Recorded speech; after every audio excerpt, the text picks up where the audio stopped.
Exodus chapter 39. From the blue, purple, and scarlet yarn, they made woven garments for ministering in the sanctuary. They also made sacred garments for Aaron, as the Lord commanded Moses.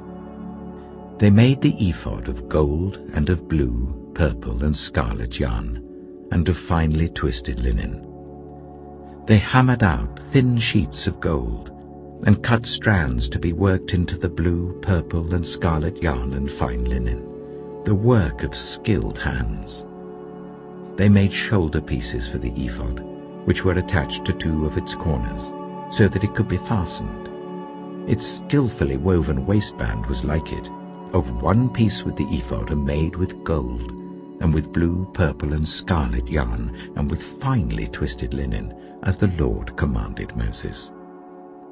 They mounted the onyx stones in gold filigree settings, and engraved them like a seal with the names of the sons of Israel. Then they fastened them on the shoulder pieces of the ephod as memorial stones for the sons of Israel, as the Lord commanded Moses. They fashioned the breastpiece, the work of a skilled craftsman.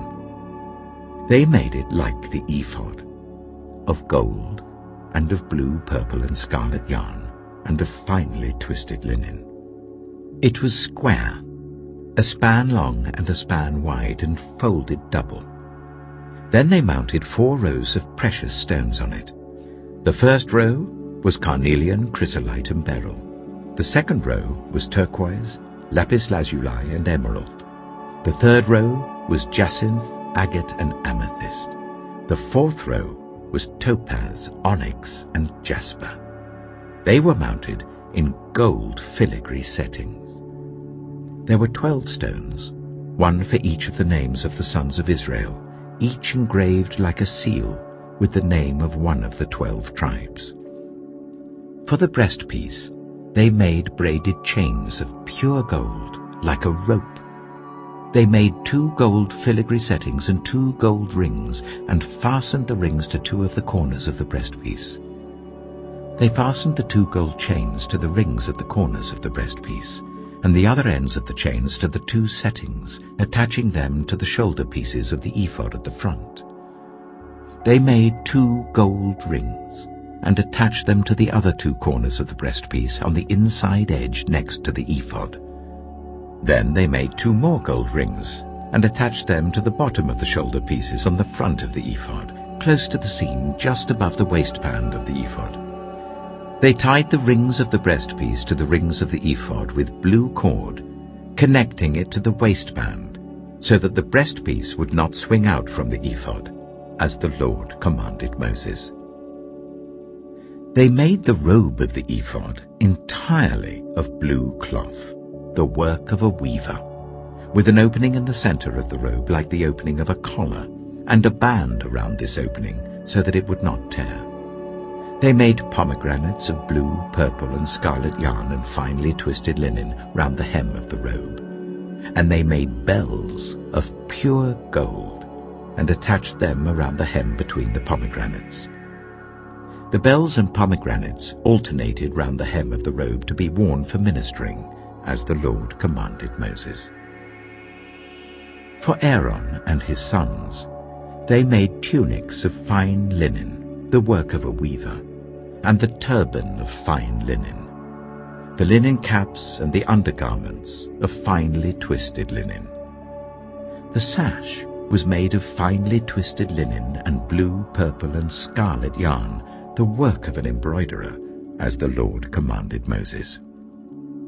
They made the plate, the sacred emblem, out of pure gold, and engraved on it like an inscription on a seal, "Holy to the Lord."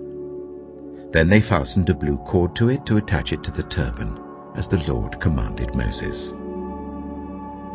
So all the work on the tabernacle, the tent of meeting, was completed. The Israelites did everything just as the Lord commanded Moses. Then they brought the tabernacle to Moses, the tent and all its furnishings, its clasps, frames, crossbars, posts, and bases, the covering of ram skins dyed red, and the covering of another durable leather, and the shielding curtain, the Ark of the Covenant law with its poles and the atonement cover, the table with all its articles and the bread of the presence, the pure gold lampstand with its row of lamps and all its accessories, and the olive oil for the light, the gold altar, the anointing oil, the fragrant incense, and the curtain for the entrance to the tent, the bronze altar with its bronze grating, its poles and all its utensils, the basin with its stand, the curtains of the courtyard with its posts and bases, and the curtain for the entrance to the courtyard, the ropes and tent pegs for the courtyard, all the furnishings for the tabernacle, the tent of meeting, and the woven garments worn for ministering in the sanctuary, both the sacred garments for Aaron the priest and the garments for his sons when serving as priests. The Israelites had done all the work just as the Lord had commanded Moses. Moses inspected the work and saw that they had done it just as the Lord had commanded. So Moses blessed them.